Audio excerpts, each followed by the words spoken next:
Livre des Proverbes, chapitre 17. Mieux vaut un morceau de pain sec avec la paix qu'une maison pleine de viande avec des querelles. Un serviteur prudent domine sur le fils qui fait honte, et il aura part à l'héritage au milieu des frères. Le creuset est pour l'argent et le fourneau pour l'or, mais celui qui éprouve les cœurs, c'est l'Éternel. Le méchant est attentif à la lèvre inique, le menteur prête l'oreille à la langue pernicieuse.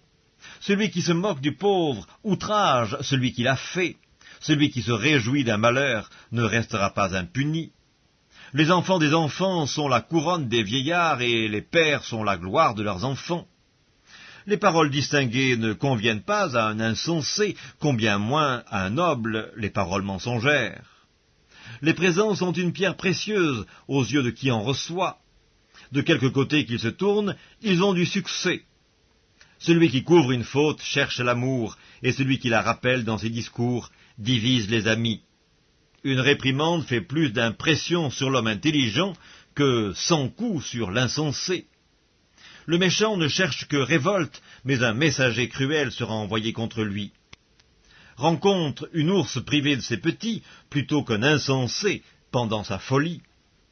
De celui qui rend le mal pour le bien, le mal ne quittera point la maison. Commencer une querelle, c'est ouvrir une digue. Avant que la dispute s'anime, retire-toi.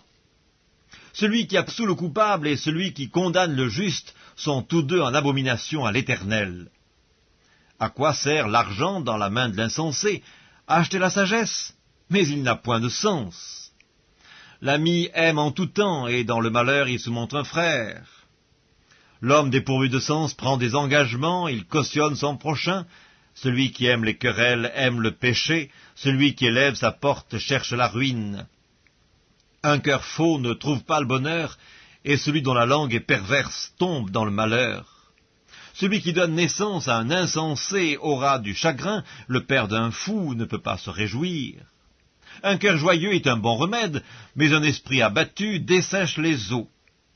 Le méchant accepte en secret des présents pour pervertir les voies de la justice. La sagesse est en face de l'homme intelligent, mais les yeux de l'insensé sont à l'extrémité de la terre. Un fils insensé fait le chagrin de son père et l'amertume de celle qu'il a enfantée. Il n'est pas bon de condamner le juste à une amende, ni de frapper les nobles à cause de leur droiture. Celui qui retient ses paroles connaît la science, et celui qui a l'esprit calme est un homme intelligent. L'insensé même, quand il se tait, passe pour sage. Celui qui ferme ses lèvres est un homme intelligent.